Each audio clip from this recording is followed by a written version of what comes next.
You see my victory. Nothing like singing in the morning, right? When all I see is a mountain, you see a mountain move. And as I walk through the shadow, your love surrounds me.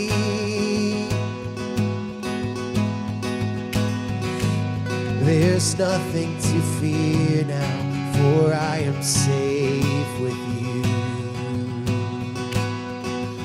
So when I fight, I'll fight on my knees with my hands lifted high. Oh God, the battle belongs to you, and every fear I lay at your feet. I'll sing through the night. Oh God, the battle belongs to you. And if you are for me, who can be against me?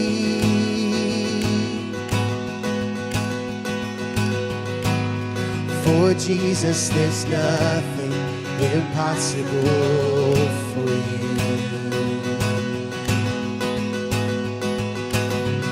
When I see all the ashes, you see the beauty.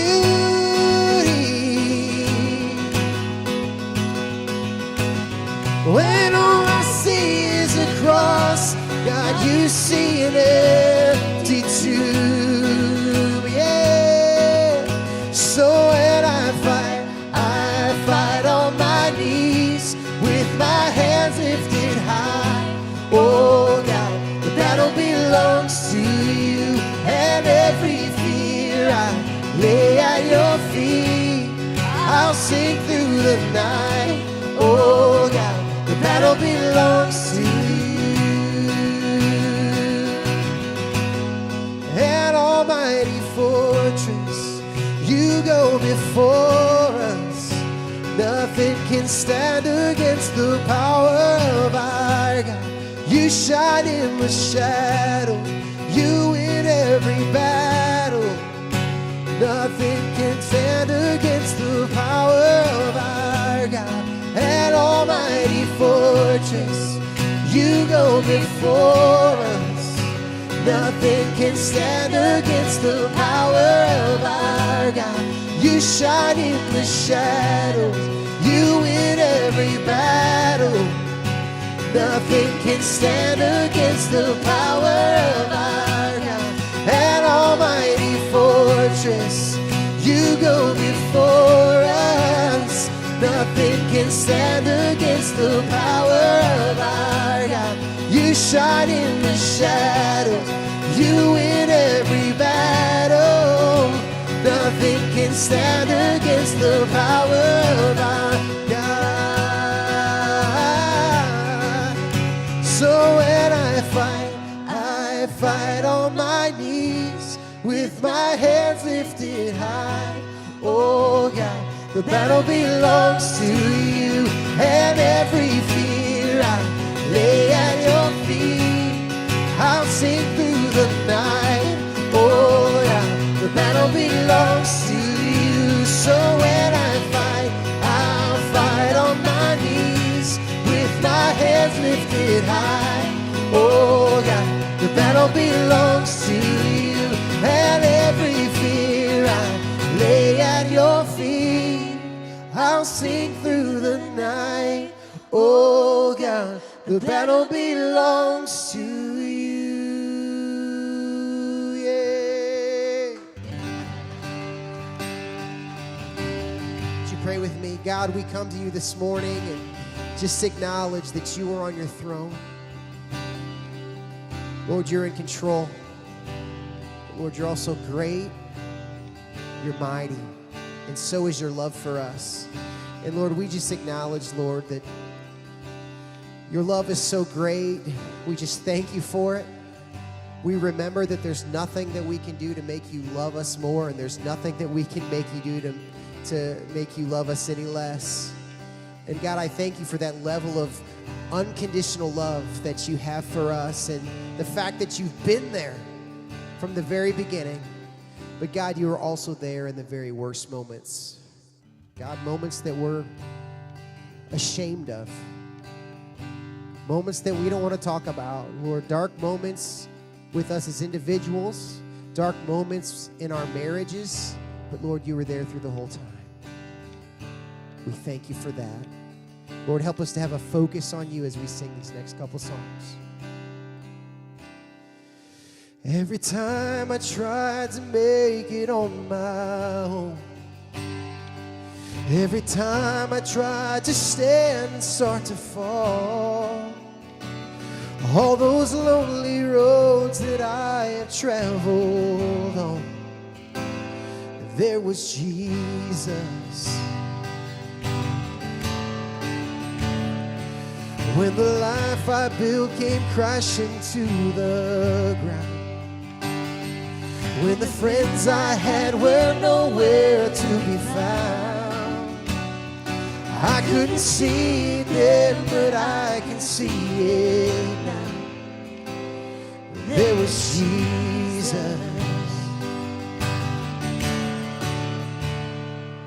In the waiting, in the searching, in the healing and the hurting, like a blessing buried in the broken pieces. Every minute, every moment, where I've been and where I'm going, even when I didn't know it, I couldn't see it, there was Jesus. For this man who needs amazing kind of grace, forgiveness at a price I couldn't pay. I'm not perfect, so I thank God every day. There was Jesus. There was Jesus. In the waiting, in the searching, in the healing and the hurting, like a blessing buried in the broken pieces. Every minute, every moment, where I've been, where I'm going, even when I didn't know it, I couldn't see it, 'cause there was Jesus on the mountains, in the valleys. In the shadows of the alley, there was Jesus. In the fire, in the flood, oh, there was Jesus. Always is and always was.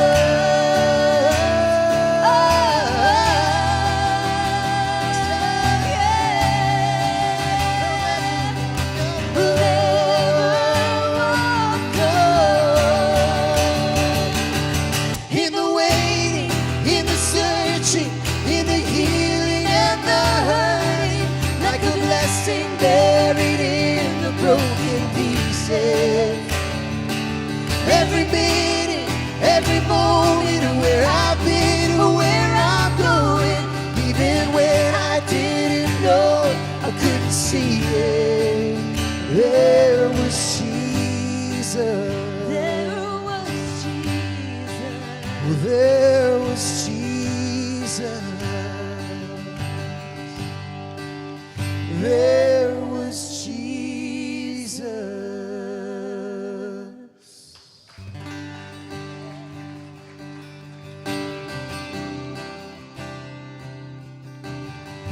The Lord bless you and keep you, make his face shine upon you and be gracious to you. The Lord turn his face toward you and give you peace. Sing amen. Amen. Amen.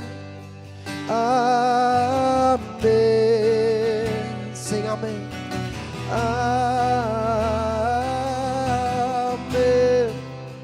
Amen. Lord bless. The Lord bless you and keep you. Make his face shine upon you and be gracious to you. The Lord turn his face toward you and give you peace. Sing amen. Amen.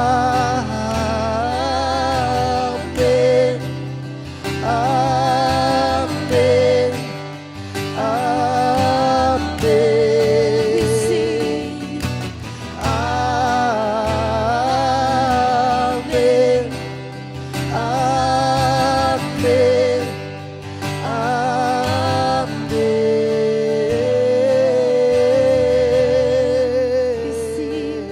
We sing to you. Oh Lord, we sing to you, Lord.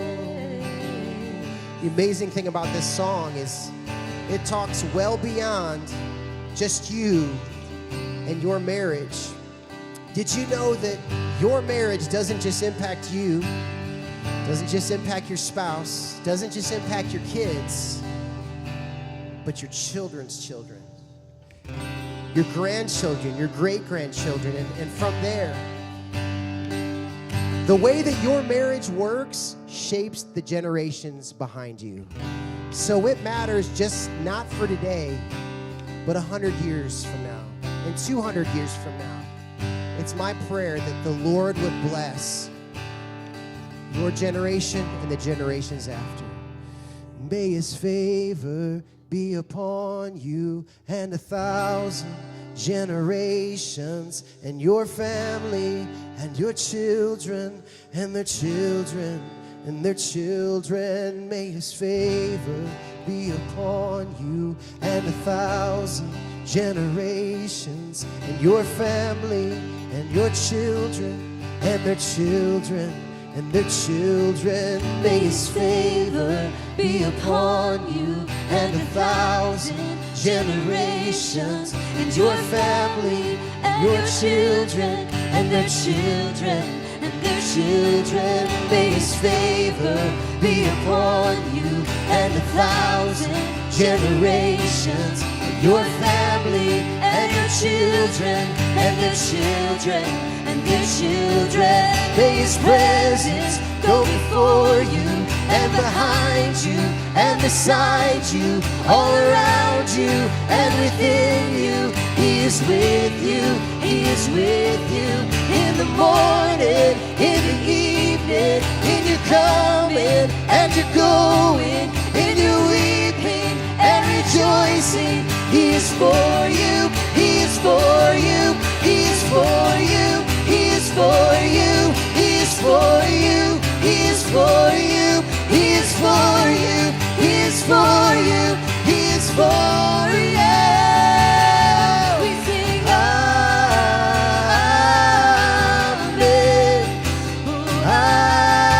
amen, amen. We sing amen, amen. We sing amen, amen.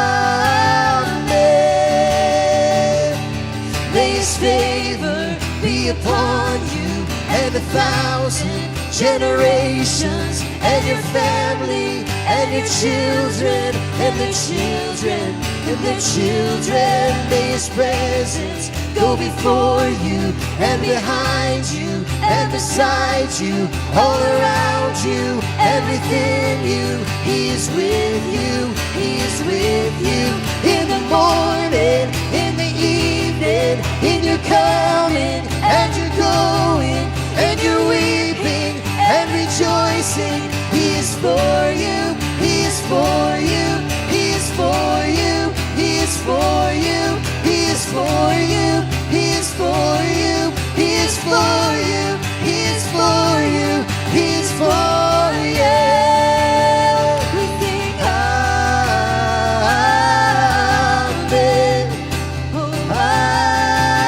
amen, amen. We sing to you, amen.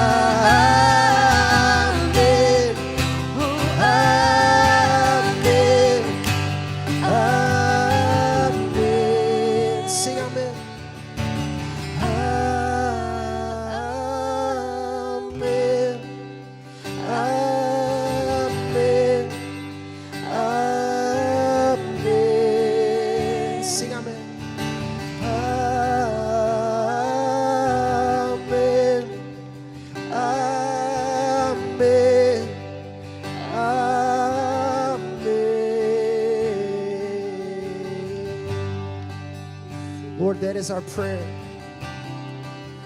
Lord, that the circle of our faith would be unbroken in our marriage. Lord, because the generation behind us is looking at us. Lord, our peers around us, our co-workers, our neighbors, our extended family members are looking at our marriage. Lord, are they seeing a picture of the gospel? Are they seeing a picture of discipleship and following Jesus? Or are they seeing a picture of something that just looks like the rest of the world? Lord, I pray that we would truly be a distinct group of people, God, called out to live for you.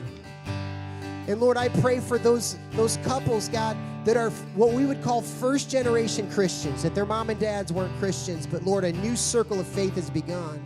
Lord, I pray that you would strengthen that circle, that it would be the beginning of a new generation that follow in the faith, that those kids would learn what it means to know the Lord, and those grandkids would know what it means to know the Lord. Lord, it's the most important thing. Help us to value it. Lord, I pray that you be with my brother as he continues to encourage us and train us and equip us to be better husbands and to be better wives and to be better children of God. We ask all this in your name. Amen. You can be seated. Amen. Amen. Yes. Man, that song, that chorus where it says, for your generation, for your children, for their children, it just, combining with that, with the battle belongs, it's gets me fired up because the culture and the world want to claim your children and my children, and they cannot have them. Amen? Yeah, these are, the Lord has called us to be faithful parents, faithful husbands and wives, and yet we will be the ones who will be responsible, and the world will not claim them as their own because we claim them as our own. And so that's what God says, right? Yeah. God says that no one can take you out of my hands, that I know my sheep and my sheep hear my voice. And it's just so good to know that the Lord is training us, is loving us, and that we are called to mimic him for our families. So how did your sleep go last night? Quick, yeah. I woke up with a sore shoulder, so I don't know how that happened, but apparently it happens as you get older. You just wake up and you feel like you got beaten up. How did you all take your tests? Did you pass? How many of you have ever taken that test before? Good majority of you, yeah? Did it change at all, or was it relatively the same? Relatively the same? Good, because we're going to talk about that. And so I really appreciate you all being here today, and those who are viewing online. We are going to jump right into our home series. Yesterday we discussed about the H.O.M.E, his design. We talked about how if marriage is going to be what God intended it to be, we need to look at the blueprint of marriage and looking at Genesis. And we talked about what was God's intention for marriage, why was there a husband and wife, and why is it broken now, and how did it get there, and what was the result for sin, and the blaming of sin, which Adam blamed Eve blamed the serpent, both of them blamed God. And then God then doesn't kill them, he rejects them, but yet there's these curses, and we see that God lovingly has a plan for redemption through Jesus Christ even in that moment. And how you and I live in this broken relationship, in this broken world, but yet God calls us to a better life, to go back to his way. It's not going to be fixed forever, right? We don't get that until the other side of heaven. Not on this side of heaven, but on the other side of heaven. And that's what we're doing. We're creating a home that is heaven-like, that is original design in the Garden of Eden, where we're bringing in our family, we're raising our children or our grandchildren in the word of the Lord, and that we are destined for a better plan and a better future forever. And so we talked about how Jesus says that love the Lord your God with all your heart, mind, soul, and strength, and to love your neighbor as yourself. And that was how it was in the original design of marriage, and now that's broken. And so he points us back on how to live that way. We had some goals that we talked about, how we're going to have a healthier relationship with God. We're going to have a better understanding of our spouse and ourselves, and how we are going to learn about being better communication givers and active listeners. And in order to reach those goals, we have some reach rules.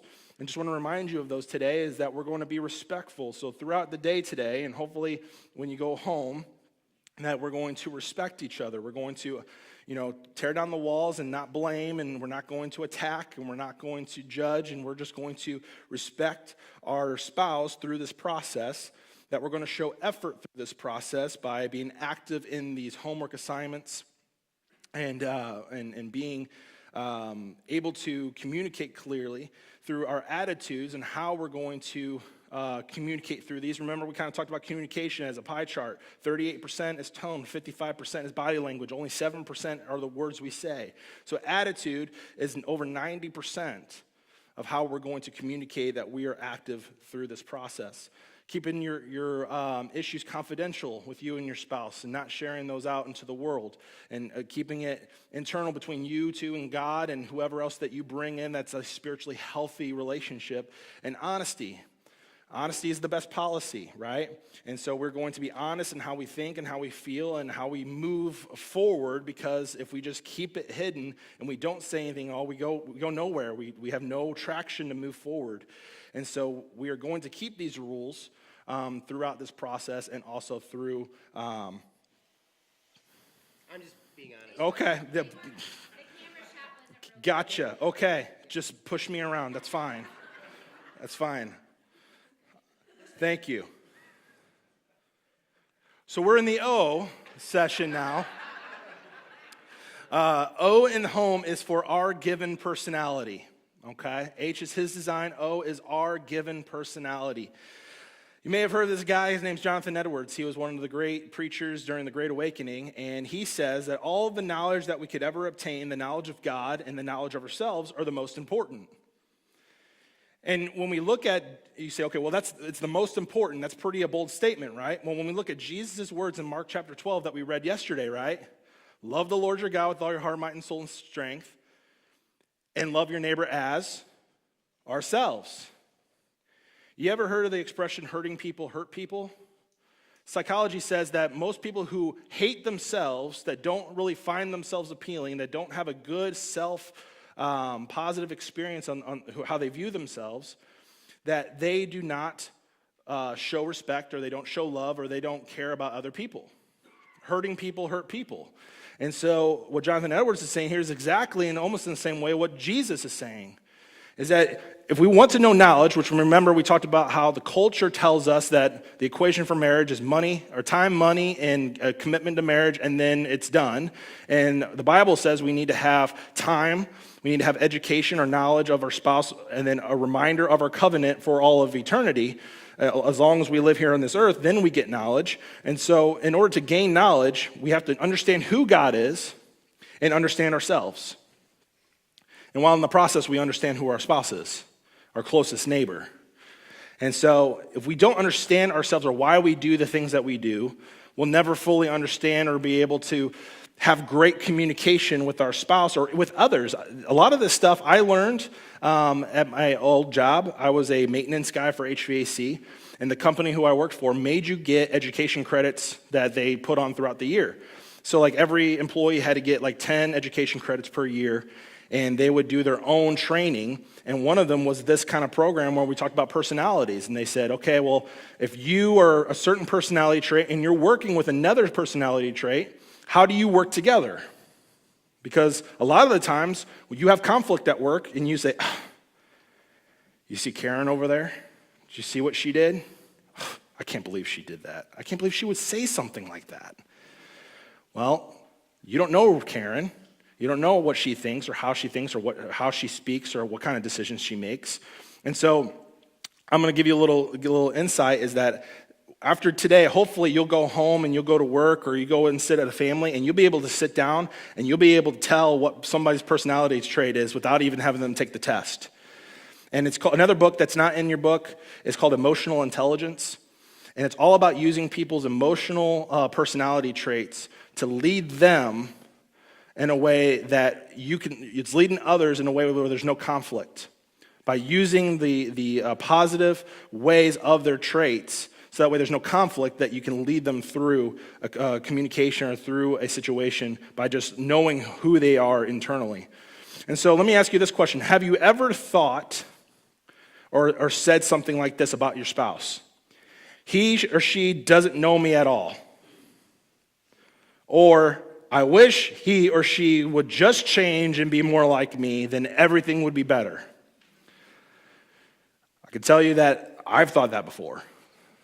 You know, we always think to ourselves like, okay, well, if we're just too opposite, right? We can't work. This can't happen. And if we just thought the same way, if we both liked the same things, right, everything would go smoothly. And that's not the case, really. There's some really great things about being opposites that we're going to learn today, and there's maybe some dangers we haven't really thought about in being the same.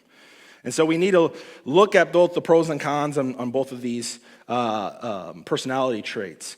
And so question in your booklet is ask you these questions on where do you think that we get our personality from?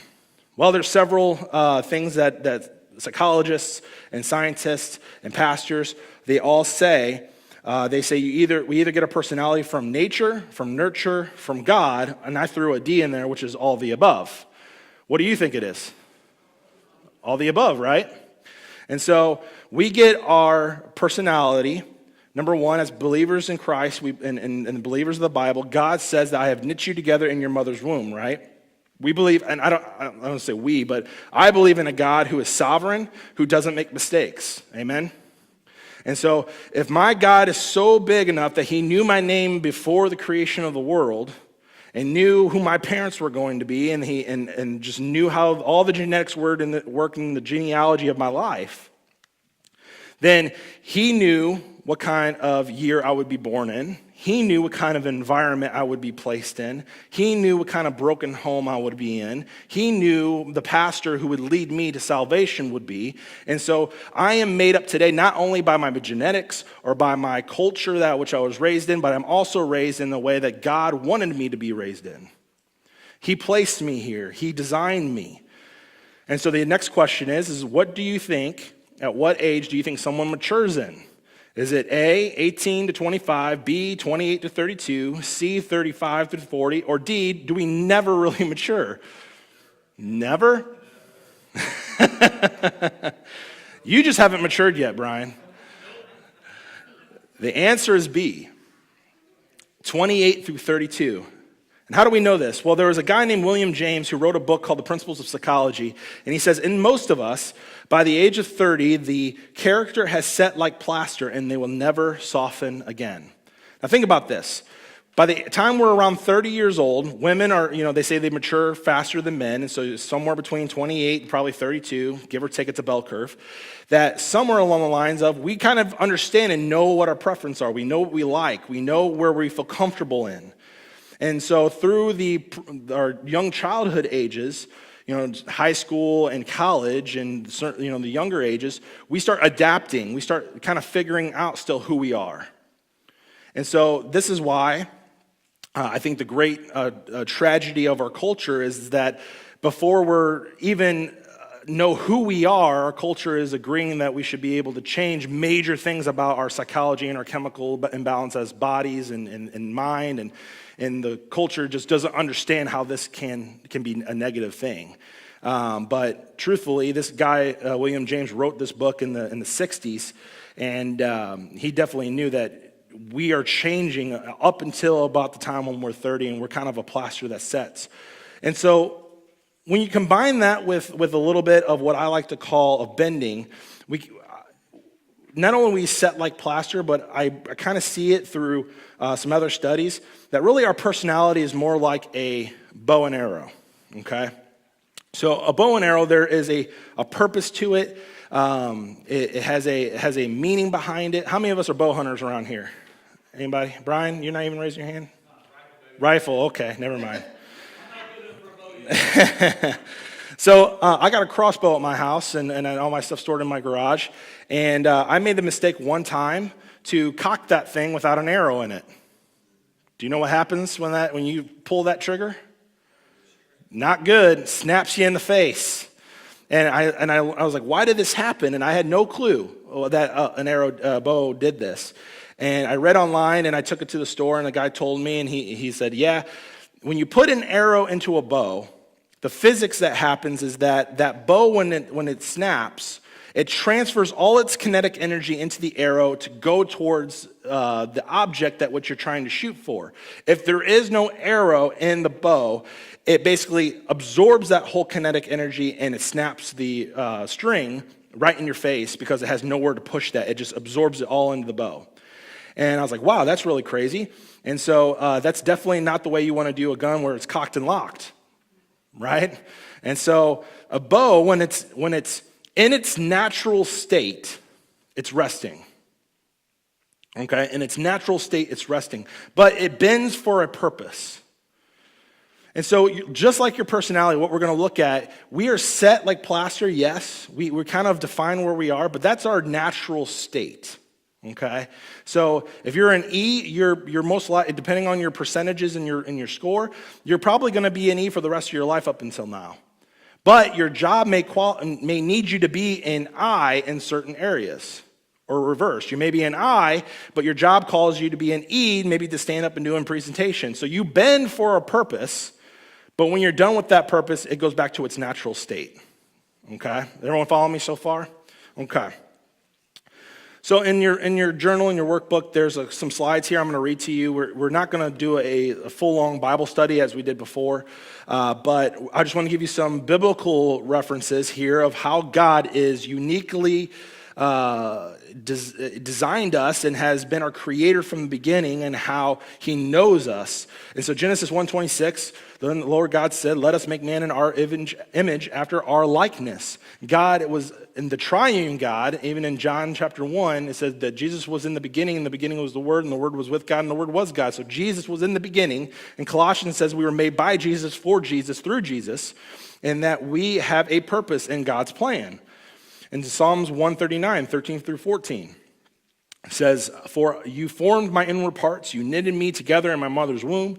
I praise you, for I am fearfully and wonderfully made. Wonderful are your works, my soul knows it very well. And so again, this is a praise to God that he has been very uniquely integrate into our design. And Jeremiah 1:5 says, before I formed you in the womb, I knew you. Before you were born, I consecrated you. I appointed you a prophet to the nations. This is where God is talking to Jeremiah, commissioning him to be a prophet, saying that I knew you before the world was even born. Can I be honest with you? I don't understand that. That's like the Trinity. That's like the resurrection. There are some things that my mind can't really grasp on how God knows. I mean, we're talking billions upon billions of people over the world since the creation of the world, and he knows every single one of them. And how God can be that personal, yet that diverse or across the years, across the time of structure of that he's created humanity, and yet he knows them and has an intimate relationship with them. That's crazy. And that's why I praise this God.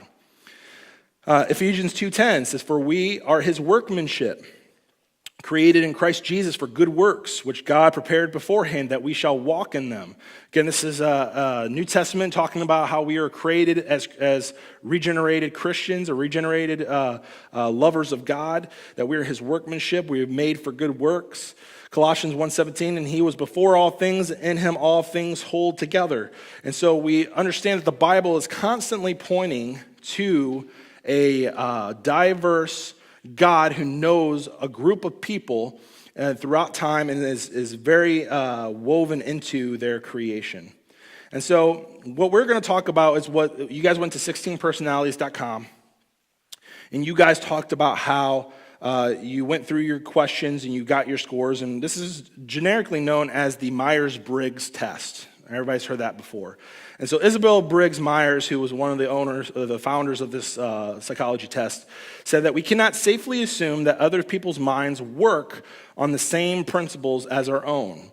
All too often, others with whom we come into contact do not reason as we reason, do not value the things that we value, or are not interested in what interests us. Do you agree with that? We're different, right? We're just different people. We have different values. We have different interests. And so how are we able to, not only maybe in a ministry aspect, or how are we able in a family aspect be able to get along? And let me put it to you this way. Do you ever heard of the expression, love is blind?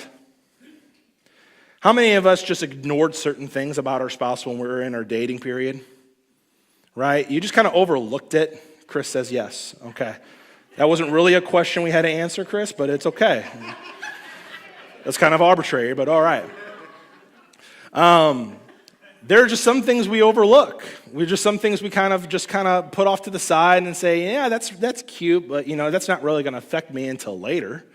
One of the things that I found out in Samantha and I's relationship is that during our dating period, she seemed to shove everything under the rug when it came to conflict.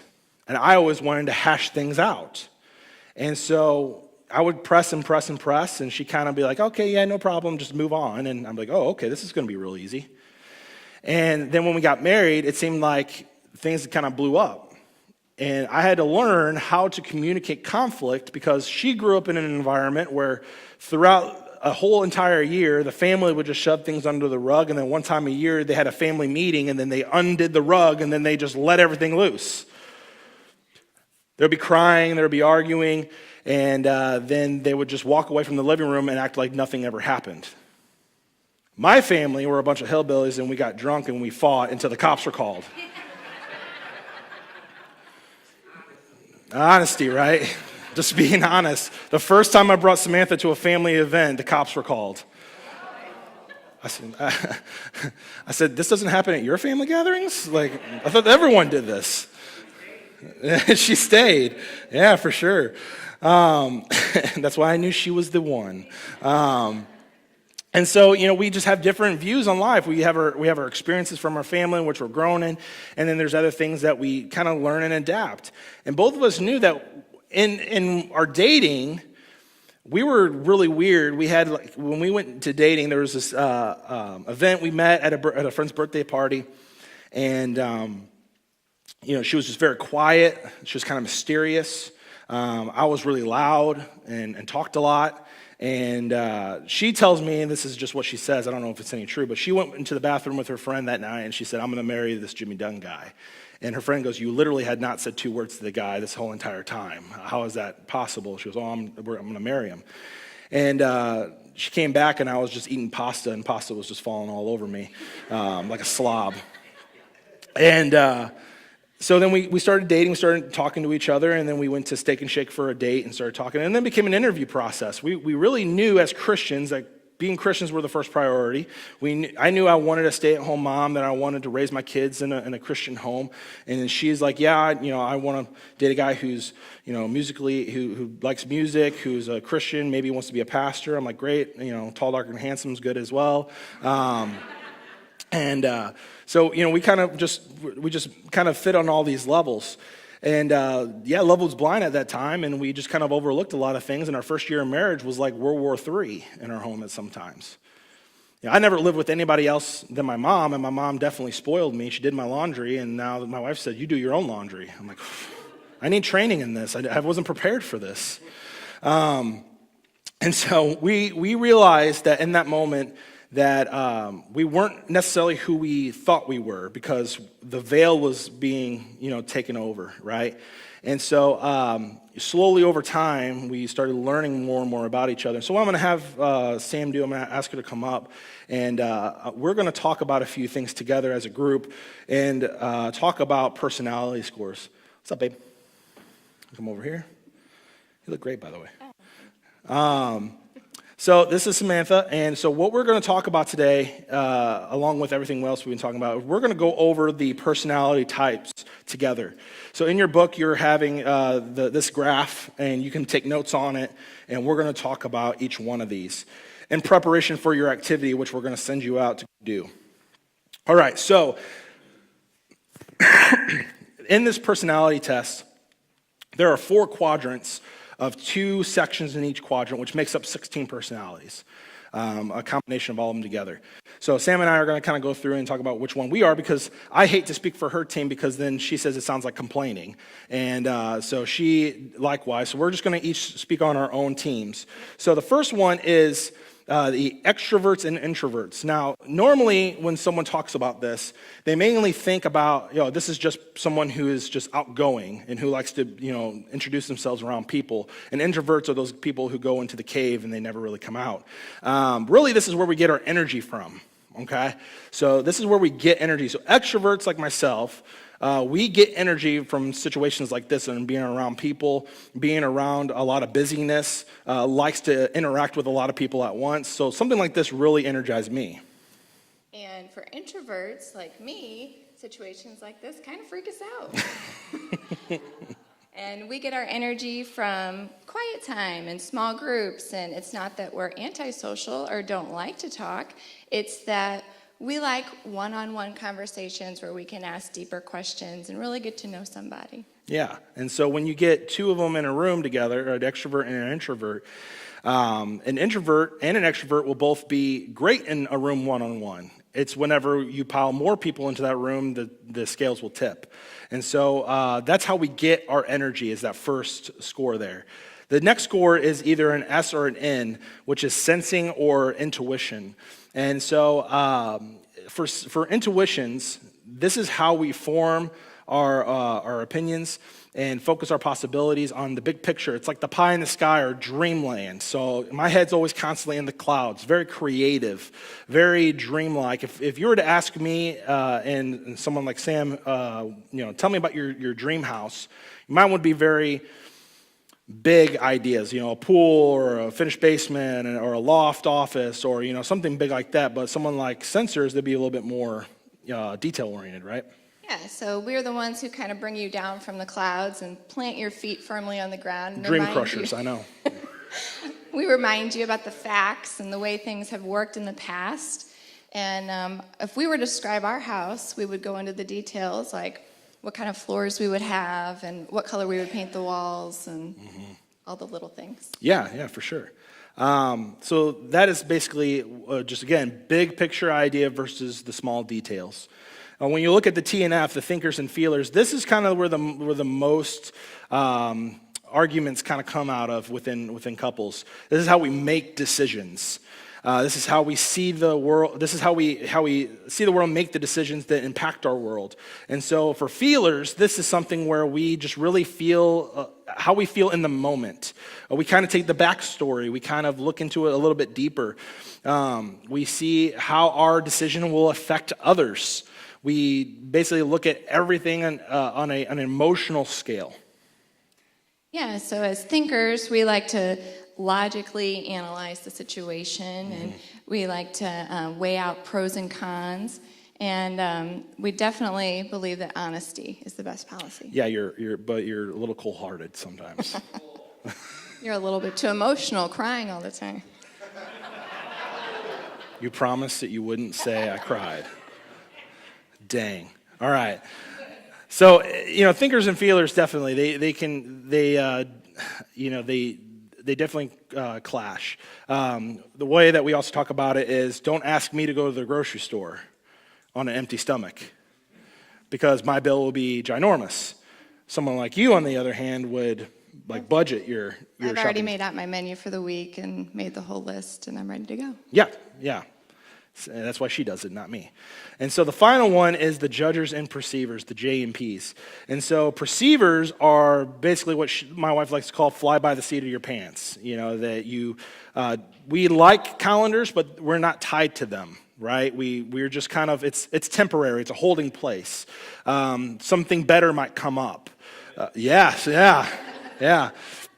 And so we're spontaneous, right? We can in the brief moment decide to go on a spontaneous birthday hotel event at the last hour. So Yeah, and we would appreciate a heads up on that, so I can add it to my calendar. yeah.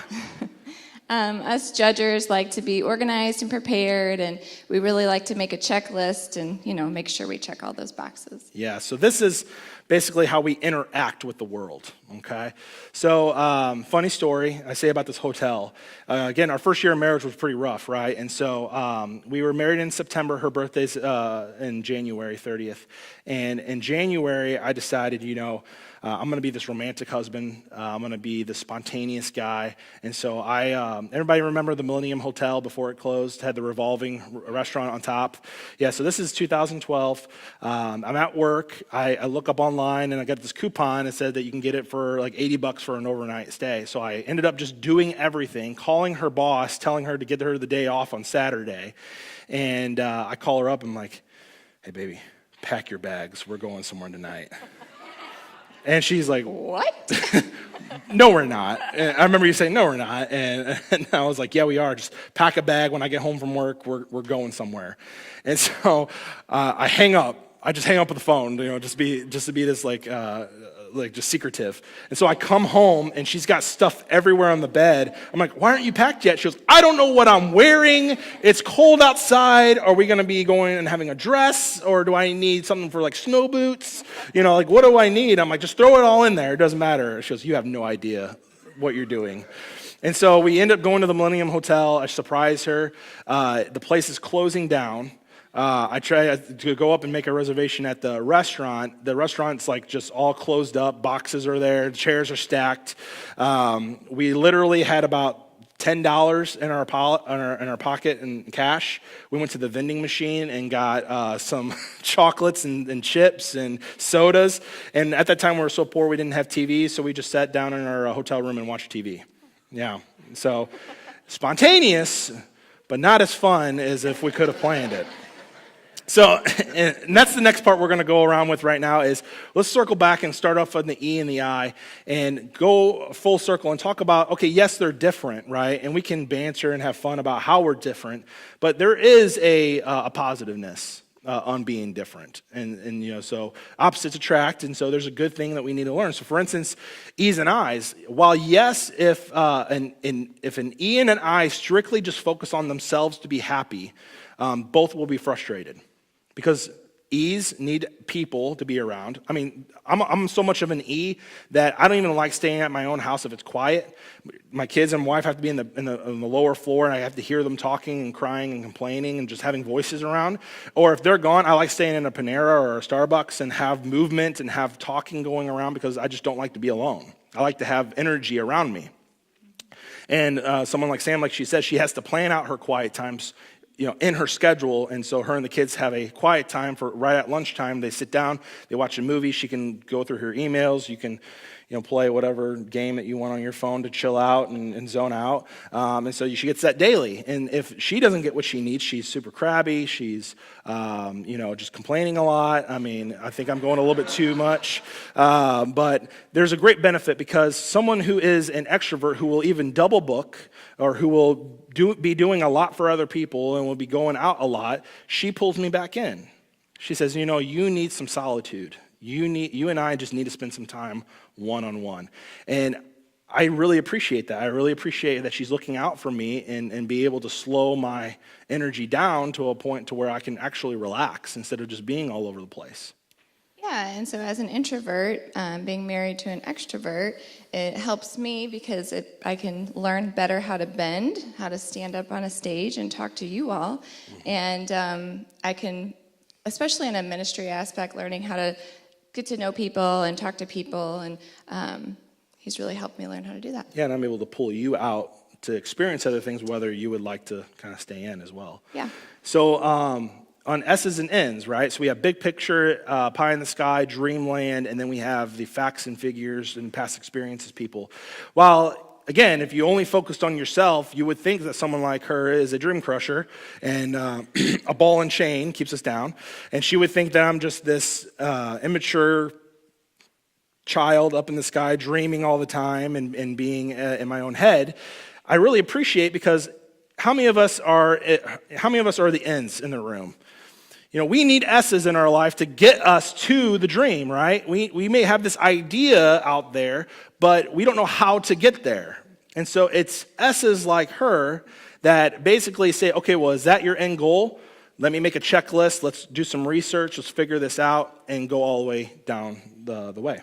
Right, and the intuitions, they really help us get creative and come up with things that we would never think of because I'm kind of stuck in my box, in my routine, and he can help me learn how to be creative and come up with some really awesome ideas. Yeah, thank you for that. That was the first positive thing you said about me all player. So. Just kidding. I love you. T and F, so thinkers and feelers. Once again, this is probably the most common combative trait amongst couples. And so feelers, again, the negative would be that thinkers don't care about people. Like they're just rule followers. They just are heartless. And so, the great thing is that feelers can be taken advantage of. Feelers can go too far.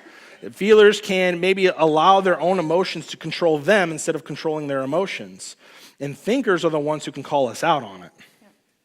Yeah, and the feelers can help thinkers remember that, hey, they do need to feel those emotions that God gave us, and you do need to be sensitive and helping others, especially if people are going through a crisis or a hard time.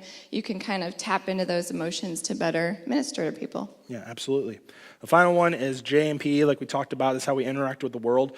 Perceivers are fly by the seat of their pants. They just don't tie down to a schedule. But P's really need J's because they can double book. They can miss appointments. They can just kind of be out there. And J's are the ones who hold us to those appointments, hold us to those ways that which we need to have a little bit more of a structure. Yeah, and then the P's can help the J's learn to be spontaneous and try something new and do something that isn't on the calendar. And lighten up, yeah, for sure, yeah. So there are just great things that if we, and again, I use this term, if we focus strictly on ourselves, that's when things go bad. All about this is about focusing on your spouse and focusing on their personality traits so that way you guys can work together. And so thank you, babe. Appreciate it. Let's give her a hand for Sharon. So, oh, that's right. Never mind. Don't clap for her yet. Trying to send me away already? So I forgot. And so we're going through what we're now going to show you is this screen, is this part of your activity. And this is Sam and I's personality traits. So this is how you're going to do it in your activity. You're going to take your score and you're going to right now, you're going to do a prediction of what you think your spouse is. If you haven't already you don't know their score, I want you in that center section here to put my spouse's prediction score. And so right now, when you don't do this yet, but when you're together in your activity, we're going to show you how to go through it. So this is my personality score. I'm an E. I'm a 96% extroverted. I'm 88% intuition. I'm 93% feeler. And I'm a 67% perceiving. And so what I am is I'm an extroverted. I like to be out among people. I'm a intuition. I just have these ideas. They're pie in the sky, dreamland. I'm a feeler. I base my decisions off that. And also I'm a fly by the seat of my pants kind of guy. And if you notice, all my percentages are above 60%, which means I'm pretty solid in my personality where it's going to be, I can bend, but it's just going to be a little bit harder for me to do it. And I have to really work hard at doing that. Sam, on the other hand, she's 92% introverted, 76% sensing, 72% thinking, and 86% judging. Okay? Which just means that we are complete and total opposites. We are very high in our personality profiles where it's not that we can't bend, right? If you're below 60%, that you have an easier way to bend towards your other couple's personality style with more ease, so that way you guys can have more of a neutral ground, right? So you can step into their world and kind of, if it's in an argument, someone can give more than the other in a certain aspect. You just got to think about how that is. But let me give you another example of another couple who I've set into my course before. And so the wife, she was a 86% extrovert, 51% intuition, 72% feeler, and a 79% judger. Her husband, first time I've ever seen this, is 100% introvert. He was 72% sensing, 64% thinker, and 54% perceiving. Again, they are complete and total opposites. And with that being said, it doesn't mean that they can't bend, but here is what I call their bending areas, okay? So for her, the intuition, which that's the pie in the sky, she can live in that world or she can live in a facts and figures world. She can move in between it. She's probably, when you answer your questions and you got your score, you probably thought to yourself, well, I kind of think that I'm more of this than this. Well, the truth is you're probably right in the middle. You're probably less than 60% where you live in both worlds. And so if there was a conflict or a conversation by which you and your spouse are having a conflict in that focus it in on maybe an idea or a facts and figures, detail oriented. In order to have peace, it may be you to be able to move into their world just so that you can have peace and move forward. And the husband, on the other hand, was a perceiver, 54%. So he can live in a judge's world very easily. He can bend to that way of thinking to have peace. Okay, so what we're going to do now is we're going to take about 15 minutes. Again, you can go out front, you can go to the side, you can stay in your seats, you can move around however you like. But we're going to take about 15, 20 minutes, and we're going to allow you guys to fill in your scores, talk with your spouse about not only your letter, but your percentages. And then there's an area for your examples. So with each I and E, or each area of the personality trait, talk about an example of how that fits you, and maybe an area which maybe you have had conflict before that now you think about, okay, well, now that I know this area, is this an area that you're or how can we now understand that this is a constant fight of ours? Now I understand why that's a fight, is because we're both different. And how can we use the understanding of our personality traits to be able to have peace? Sam and I will be down front. We'll just kind of hang out. If you need help or want to talk about a certain thing, feel free. But we'll put about 15, 20 minutes on the board, and we'll be back. Thank you.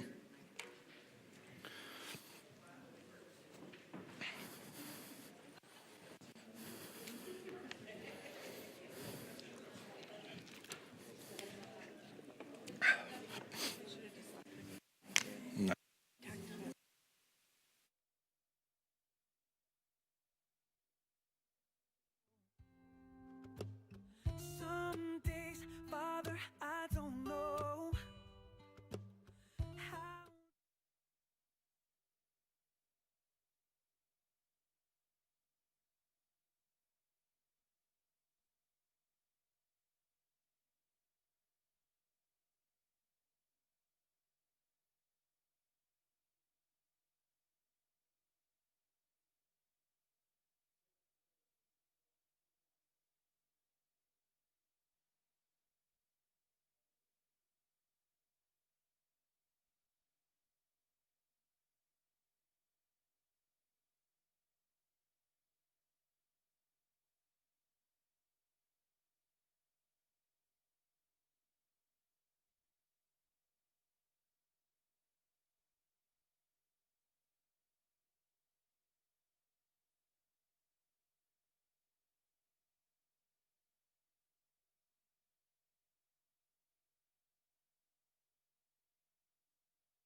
So there was an extra letter in there I forgot to mention in your personality test. You probably all seen it as the T and A.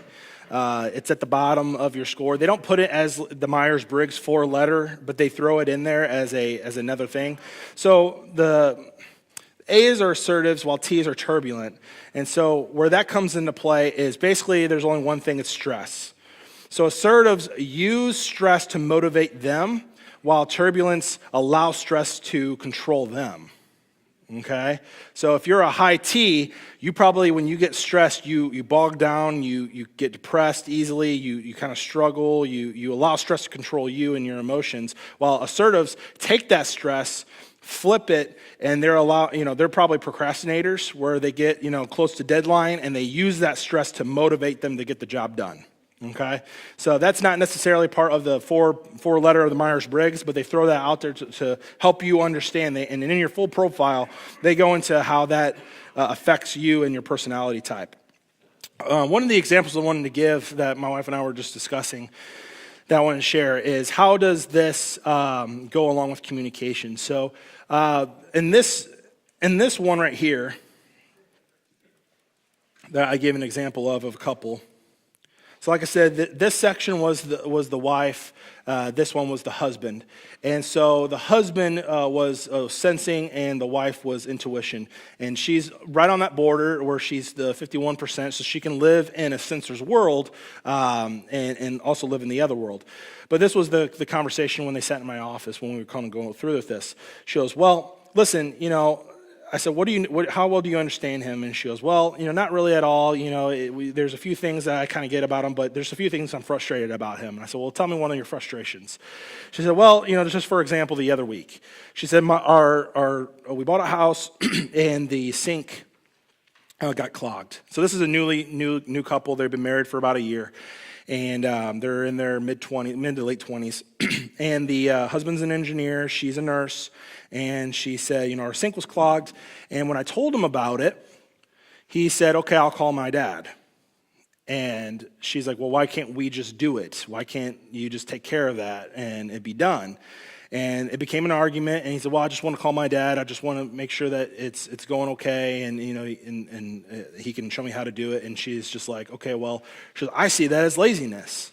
And I turned to him, and I said, okay, Brandon, is it laziness, or are you just wanting to do it right the first time? And he goes, yes, thank you. And I said, okay, and I told his wife, I said, look, he doesn't really want to jump into something he's never done before. I said, you didn't do this before, right, Brandon? He goes, yeah, I've never done it before. I said, are you afraid that if you tried it out the first time and you did it wrong, it can maybe cost more money and maybe a plumber to come out and fix it? Yeah, I don't want to do that. Because guess what? Who does the finances? He does, because he's an engineer, he's analytical, he loves to take care of the budget. That's what he's good at doing, and so that's what he does for his family. And so she says, well, when I was in college, me and a friend rented a house together, and we just looked up on YouTube, and we just did it. We just jumped right into it. I said, that's great. I said, but what if you would have broke something and you would have had to pay a higher budget? She goes, well, then we would have just done it, but we would have learned something. So is he wrong, or are you wrong? And she goes, well, I'm not wrong. And and I said, no, is he wrong? And she goes, no, I guess not. And I said, well, explain to her. And he just started going into like, look, I'd never done it before. My dad has done it plenty of times. If he shows me once, I'll feel a little bit more confident in doing it the next time. And it's because of his sensing that he relies on what? Past experiences, facts and figures, and that's how he learns. She was, again, she can live in this world when she understands it, but her natural ability was the end, which is, dreamland and just jumping right in and trying to figure things out and being creative. I said, do you have tools for this? She goes, no, I was just going to take, the toilet plunger and just try to plunge it out. I'm like, well, maybe his dad has the exact tool that he needs in order to get it done and get it done right. And so, what I told them, and this is not in your books, but I would like for you to write this in your notes section at the end of this session O, and I want you to repeat this to your spouse. Turn to them and tell them, different is not wrong. It's just different. So turn to them and tell them, different is not wrong. It's just different. And so let this be a mantra to you guys, that even though we think differently, it's not wrong. And please don't use this and say, Jimmy thinks all of life is different, it's not wrong. This ain't a legalism thing. This is in personalities, we are different, and that is okay. It's not wrong. And I just talked to a couple couples out here, during the break, and I said, look, if you both are the same in one area, that's okay. That's great. You have the same mindset. But you may need to bring somebody on the outside who is different from you to help you both achieve your goals. You may need to bring somebody if you're both an N, which are both dreamers, and you both have this idea in the sky, you may need somebody to come in who is a S to help you achieve your goals. You both say, hey, in 5 years we want to go to Ireland. We want to go visit there. I don't know how to get there financially, but we want to get there. You may need to hire a financial advisor to help you save money and to be able to do what you want to do. I can tell you in a team aspect, that's what teamwork is, right? And so I can speak for someone like Chris, who has a very diverse team here, who all have different traits, have different gifts, have different abilities. Chris and Rebecca can't do it all, and so they give other responsibilities to other people within the church, probably yourself as a small group leader, and be able to achieve more, because we can't do everything. In order to achieve more, we need to bring other people in who can either balance us out and can do more. And so as you look through your scores, think about the ways that if you're same or different, if you're same, how can you achieve maybe a balance to balance you out in another area? Or if you're different, how can you use each other's differences to balance your own inner marriage out? Does that sound fair? Does this all make sense to you guys? Okay, awesome. So what we're going to do is we're running ahead of schedule, and so hopefully we can take a little bit of a longer lunch, and we'll have some options for that. But we're going to take a break. You guys can go and use the bathroom. We're going to probably put it up for about another 20 minutes or so, 25 minutes. But if you can't do this on your phone, come talk to Sam and I. We'll do this test for you. But between now and the M session, I want you to go to the 5lovelanguages.com, do the same thing, take the test for free, email it to yourself. You'll have your scores, you'll have a percentage of what it looks like. Don't share your results with your spouse, and then we're going to come back together for the next session. So you're going to do that. If you can't do it on your phone, if you need us to do it for you and email it to you and get your scores for you, that's no big deal. We can do that for you. Real quick, too, before we move on, who is the youngest married couple here today? Shout out how long you've been married if you feel like you're the youngest. 20 days? Where you at? Right there, 20 days? Anybody younger than 20 days? All right, give them a round of applause. They just, yeah. Congratulations. And who is the oldest? Shout out. Who's the oldest couple here? Huh? 28?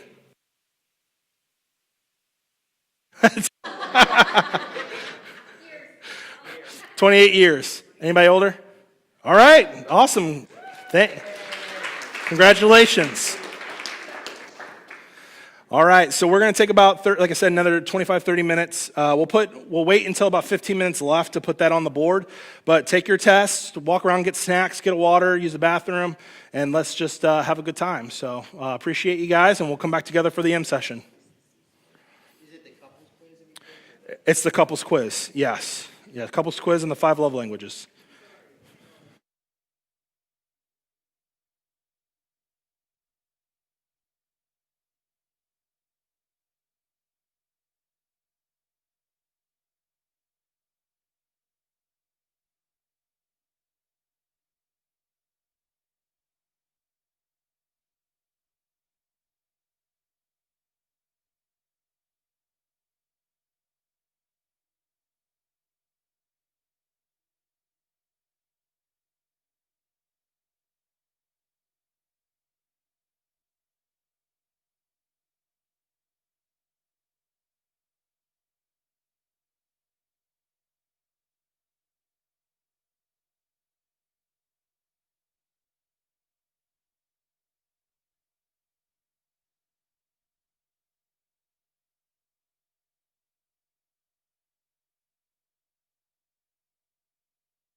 a lot of doctors say you won't get it for 3 months.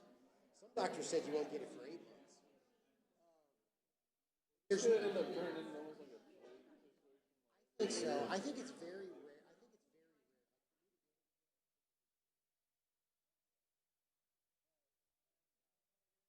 There isn't really any evidence to say I can't.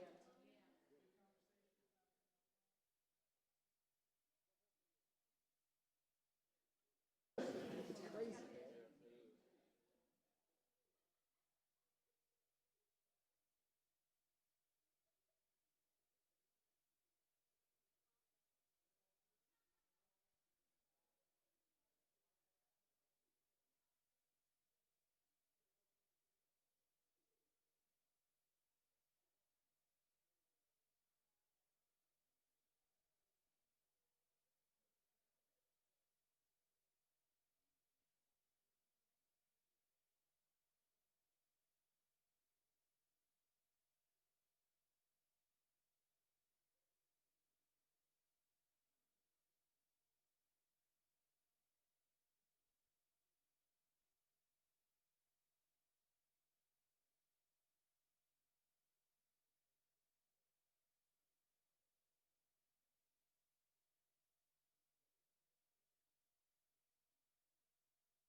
All right, guys. So according to our schedule and the way that we're going right now, I am planning on us sending us out on our lunch date activity at before 11:30 instead of at noon like we originally planned. So hopefully we can get out there.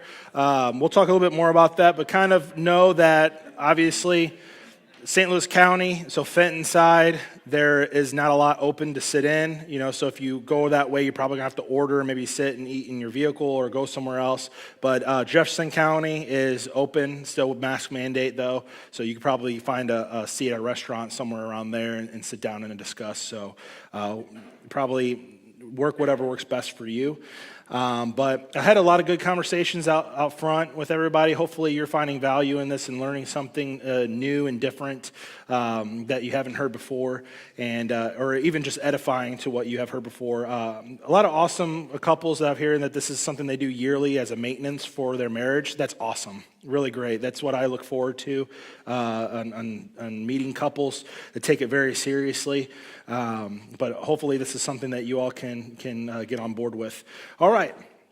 So H, his design. O was our given personality, talking about how God gave us our personality, who we are, and how we think, how we act, how we make decisions, how do we interact with the world. And is different wrong? No. Different is just different, right? Different's not wrong. It's just different.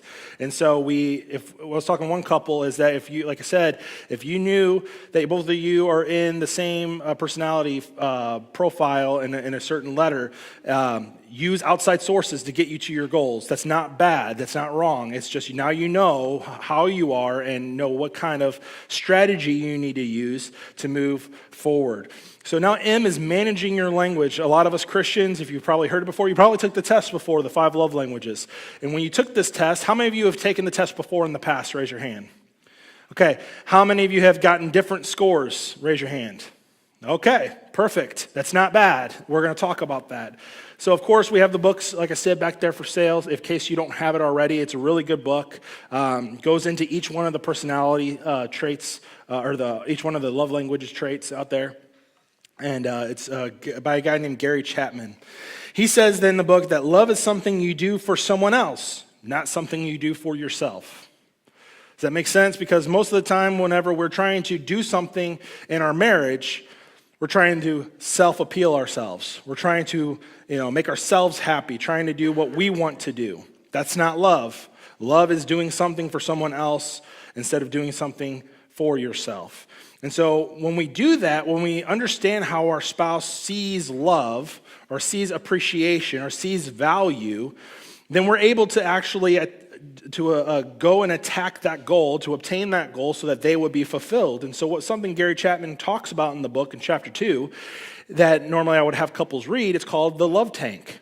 And so the love tank is just like a car tank, is that when you get filled of your personality or your love language, that you get full. And you're able, the more full you are, the easily you are to speak your other spouse's love language.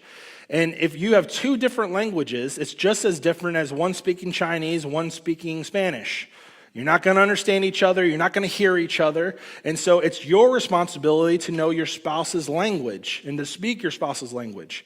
And the weird thing is that you can't take this love tank and fill it yourself. It's only to be filled by your spouse.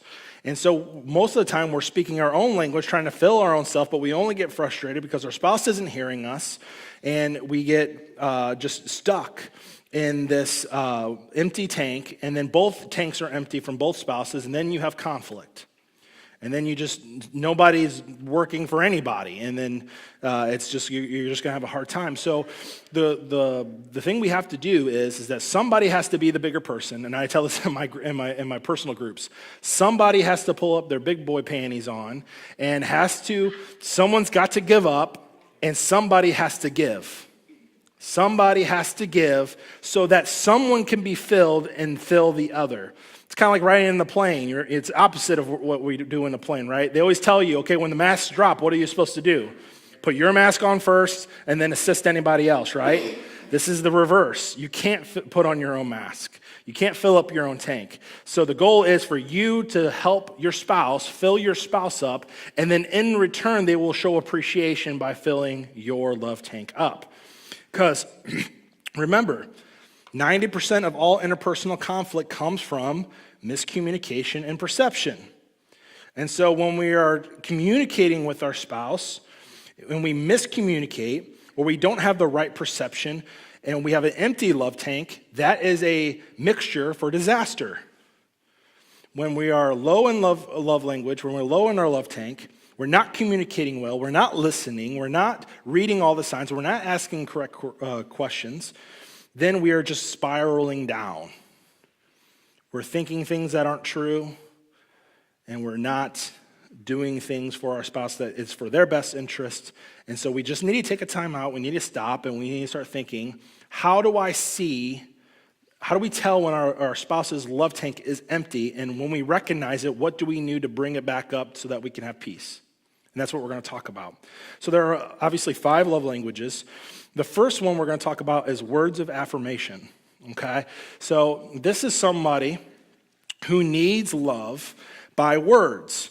They equate love being, love is doing something for somebody else's well-being. And so when someone is a person who needs words of affirmation, they're mostly somebody who is insecure. They go through their day, don't know if they're doing a good job. They don't know if they are, for me, because I'm a words of affirmation person, that I don't know if I'm being a good dad. I don't know if I'm being a good husband. I don't know if I'm doing good at my job.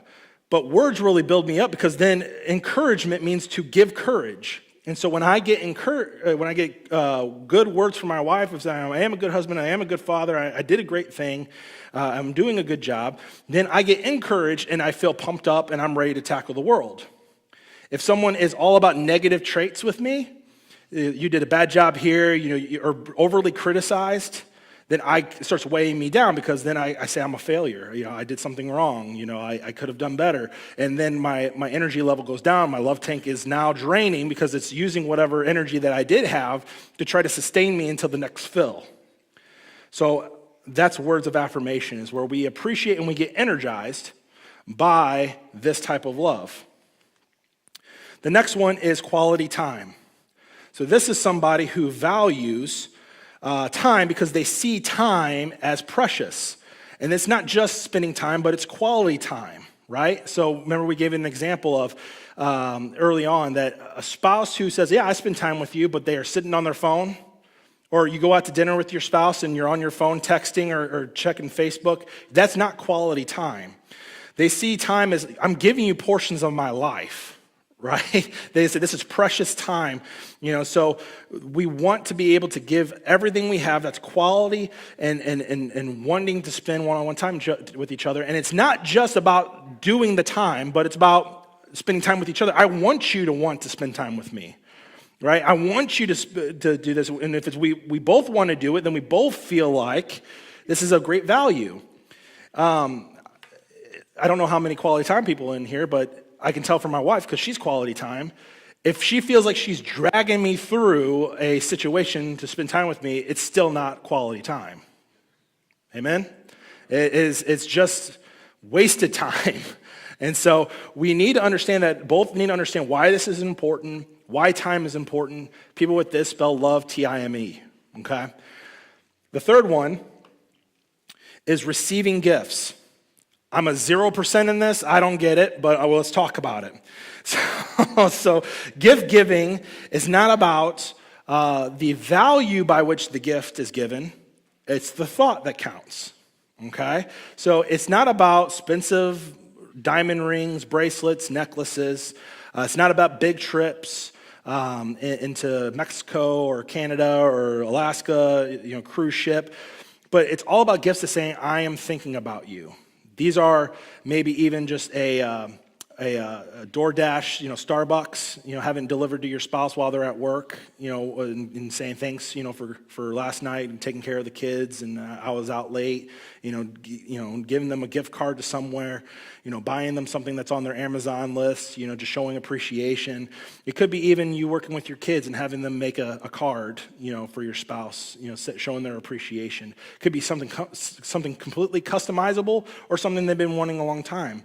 It's not about the dollar amount, but it's about the love that we give them, that a gift is given. A gift more so is saying, you know me, you know what I like, I've been talking about this, you hear me, right?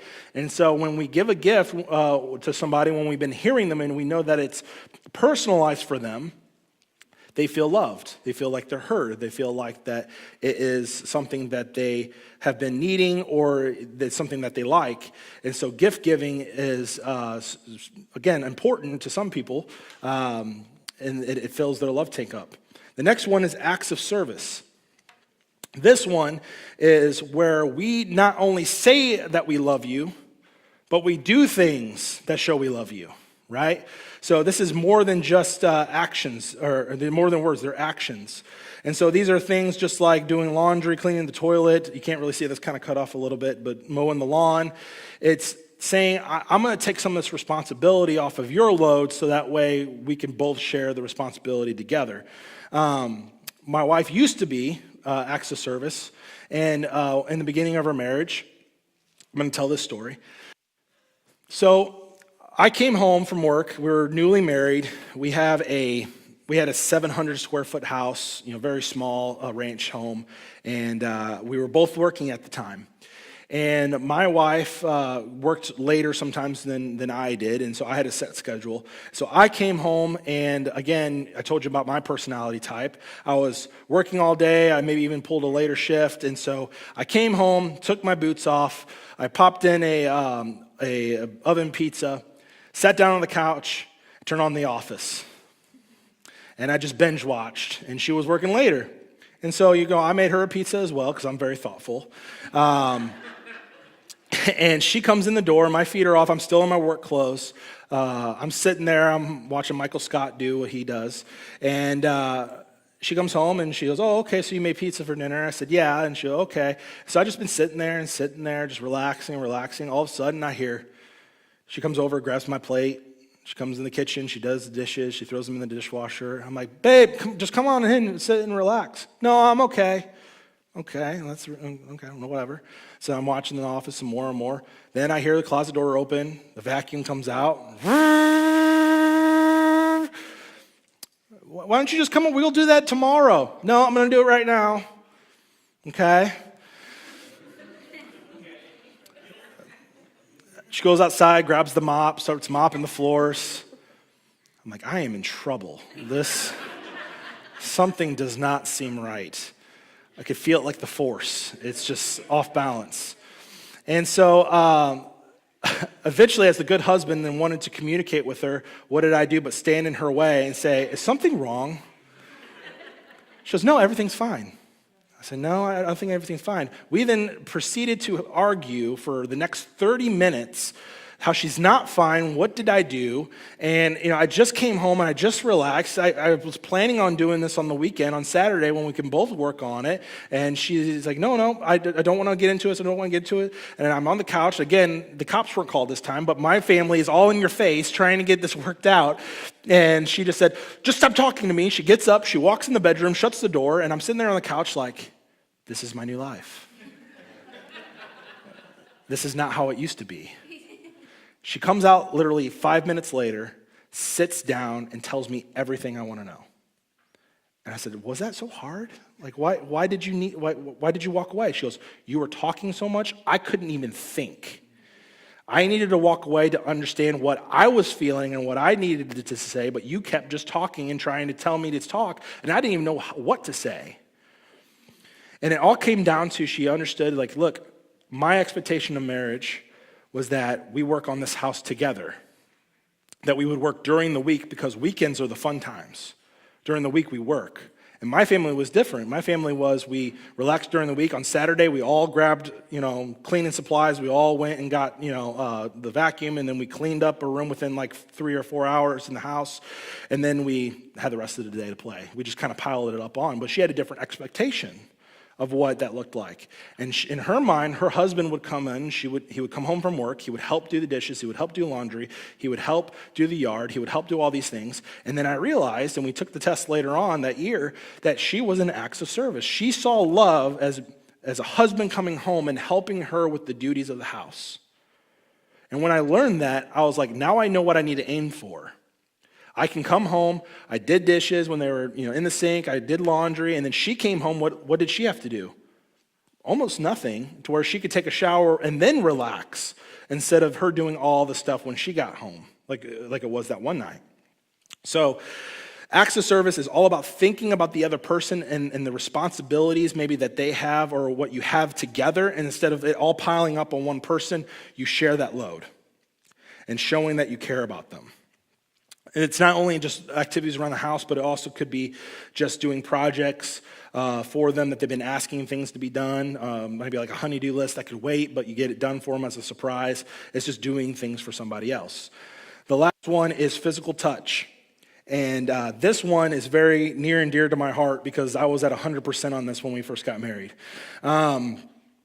This is holding hands, this is cuddling, this is relaxing on the couch, this is sexual intimacy, this is all about touchy-feely, rub my back, scratch my back, give me a back rub, hold my hands, slapping each other's butts down the hall. It's something that we really need that contact. And psychologists say that this is important because this is what we crave as children. As children, it's carried on with us as adults to where we get those back rubs from mom, we get burped, we get changed, we get held, we get cuddled. And so this is something that is geared within us as infants, to which we now even cherish as adults, that's a secure feeling. It's a feeling of I feel warm, I feel secure, I feel cared for. And so physical touch is something that still carries on as we're adults for some of us, because that's how we equate love. Is by holding hands, by kissing, by doing all the physical touch stuff. So 5 love languages, 5 ways of speaking love, right? Quality time does not speak the same as acts of service. I can tell you this because my wife has moved from acts of service to quality time. Now I'm out doing things. She says, stop doing things, spend time with me. Super confusing, I know. And I've changed from physical touch to words of affirmation. And so, yes, what we're going to talk about is why this changes. And so here's some examples of some of these acts that you can also do. So in words of affirmation, you could send an unexpected note, a text, or a card. genuinely encourage and doing it often. An example I can give to this is that I went to Africa about a year and a half ago to a mission trip with our church. We actually partnered up with Canaan Baptist, and they have a Bethlehem Christian Academy is a school that's there in Zambia, and you can adopt a child and send them to school and do a whole bunch of stuff. Well, I got to meet our sponsor child. I was there for 7 days. It was the longest I've ever been away from my wife and children now that we have children. And my wife, I told you what her personality type is. She's very organized, she's very detail-oriented, she's very scheduling, and I'm just kind of whatever. She packs bags like 2 weeks before we go on a trip. I'm like the night before. And so I was planning on doing it the night before. But she's very loving to me, and she decided to plan my own clothes for me.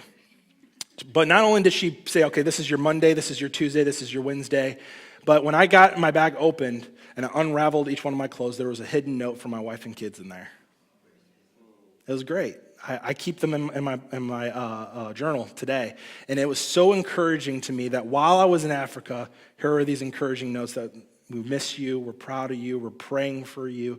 And it was so it made me want to come home even more, right? And so these things, sending a text, my wife has my work email. And so it's very rarely does she send me a work email during the day, but one time she just wrote me an email.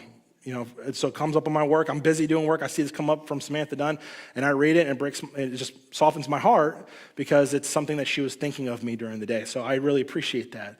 So acts of service, these are doing chores together, making them breakfast in bed, going out of your way to help alleviate their daily workload.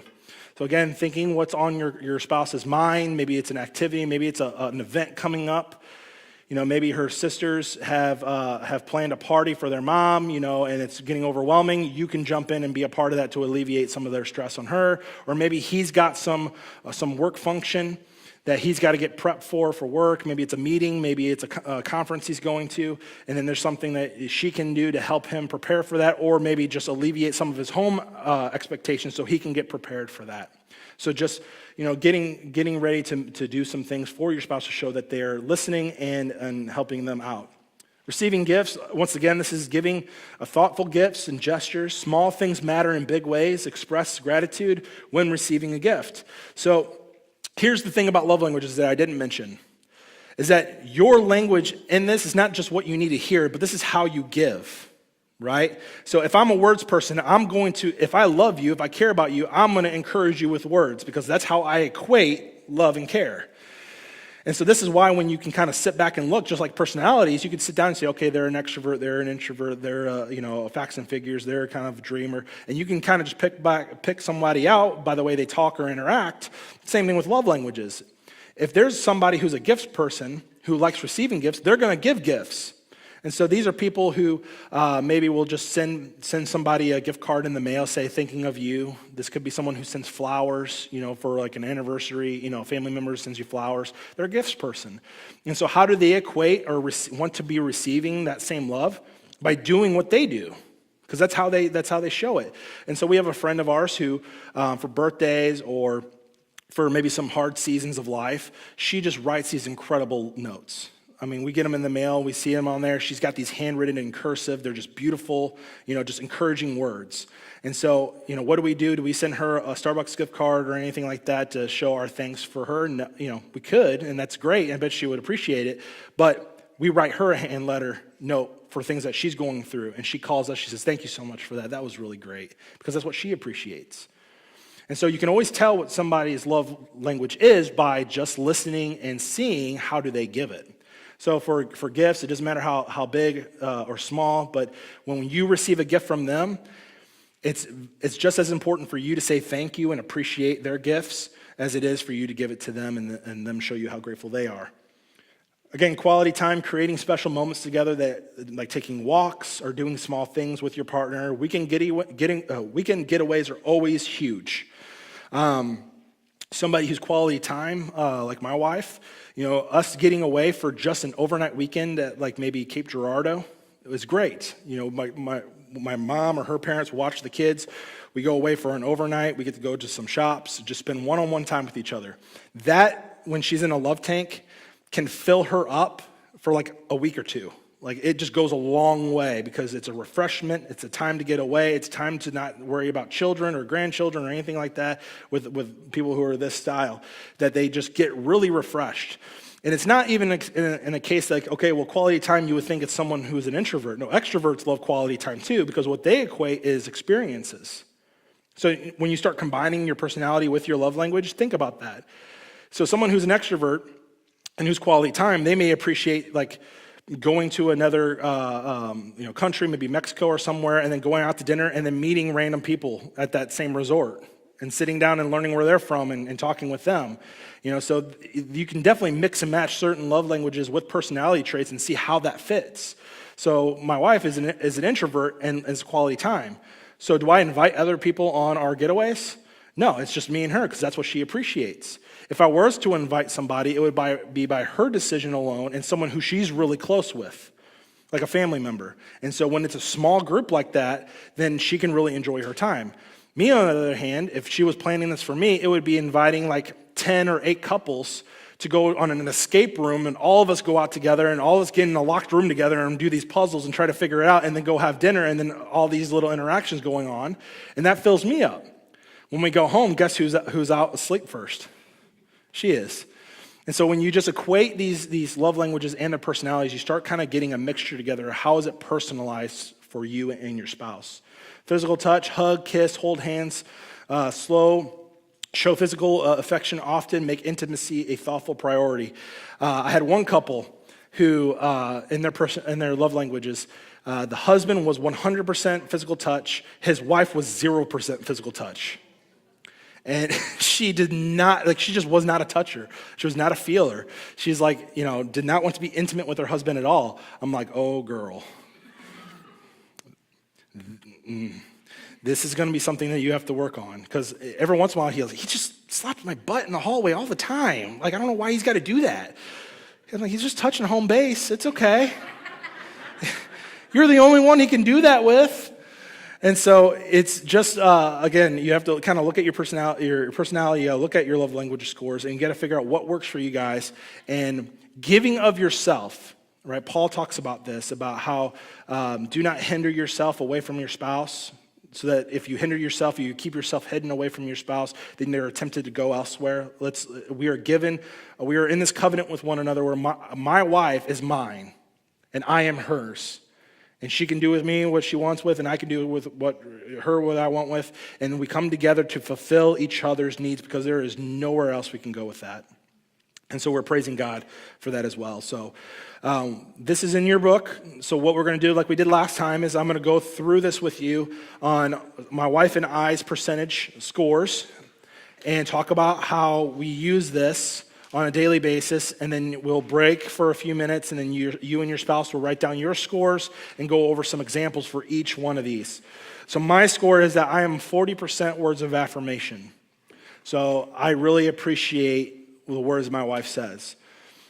10% of me is acts of service, 0% receiving gifts, 23% quality time, and 27% physical touch. My wife is 13% words of affirmation, 23% acts of service, 13% receiving gifts, 30% quality time, and 20% physical touch. Now in the book, it talks about your primary and your secondary love language. So yes, you can have more than one that you are bilingual in a sense that you appreciate, and you can combine some of these into being like a mega love language when you do one event. Find what you can find if you share the same one or if you're different. So for me and my wife, our primary love languages, mine is words of affirmation and hers are physical or quality time. Our secondary is that mine is physical touch and my wife's is acts of service. So now when I look at this and I say, okay, what kind of strategy can I do to fill my wife's love tank up? And so for me, if I look at hers, which is her primary is quality time and acts of service is her second, is that we can do projects around the house together. So if she's been saying, hey, I've been really wanting a built-in bookshelf, instead of me just doing it and making all the decisions and just getting it done, That's not what she's looking for. What she's looking for is we take our family, we go to Lowe's, we pick out what color the wall, the shelf's going to be, and then we go and we buy the material. She budgets, for, hey, we need it to be around this much because that fits her personality profile, right? She's detail-oriented, she's analytical, she works on the budget. She says, okay, we need it to fit around this is what I'm comfortable with doing. Then I go and say, okay, we need all these parts, we need all these pieces. She says, okay, and then we go home, and it isn't that I just do it, is that she sits back and she sees me doing it, and I say, okay, what do you think about that? And she says, oh, I love that. No, make that a little lower. We're spending time. I'm getting her opinion. She's a part of the process. And that way, she's completely full. She knows that I'm with her. She knows that I'm doing this for her. She knows that I'm wanting to spend time with her. It's not just I have to. I want to do this. For me, I'm words of affirmation and physical touch. So, there's my higher percentage is words of affirmation. So, again, I give you several examples of what I appreciate. And physical touch, that's laying down on the couch, that's, holding hands, that's, kissing in public, that's different things. So that way, that's the only thing I can do with her. The funny thing is that this wasn't used to be our love language in the beginning of our relationship. In the beginning of the relationship, like I said, her number one was acts of service. My number one was physical touch. I was at 100% on physical touch. Now, 9 years later, I am at 27% physical touch. So what does that mean? That doesn't mean that I don't appreciate physical touch like I used to, but I need different things today than I did when I was first married. It means that through stages of life, whether you're first married or you have children or you're retired or you're empty nesters or your kids are older, you just need different things through these stages. And so through this process, I was thinking about it and how when I needed words of affirmation today is because as I'm becoming a father and a husband, and I had a broken home, and I don't know what it's like to be a father and husband, and I'm just guessing at this, I'm learning it as I go, I need her to validate if I'm doing a good job or not. And so that's what I need from her more than anything else today. And so what I see is that we retake this about every 5 years, the love language test. It's free. And so when I noticed, it was right around the time when we started having kids, and she needed acts of service. So I was doing a lot of side jobs. I was bringing in some money. I was trying to go out and do things around the house that she's been asking for, and then we had a baby. So I'm out doing things to try to help keep the house going, keep the family going, because that's what she used to want me to do. Now she says, no, just don't go out there anymore, stay home, spend time with your daughter. Okay, so what am I supposed to do? Is this a trick? Is this a setup? And she's like, no, just come home. So now she's been at home with the baby all day. Who's she been talking to? A baby. Who does she really want to talk to? An adult. I've been with adults all day. I haven't spent time. She's been changing diapers all day. It's my turn to do diapers. It's my turn to be invested.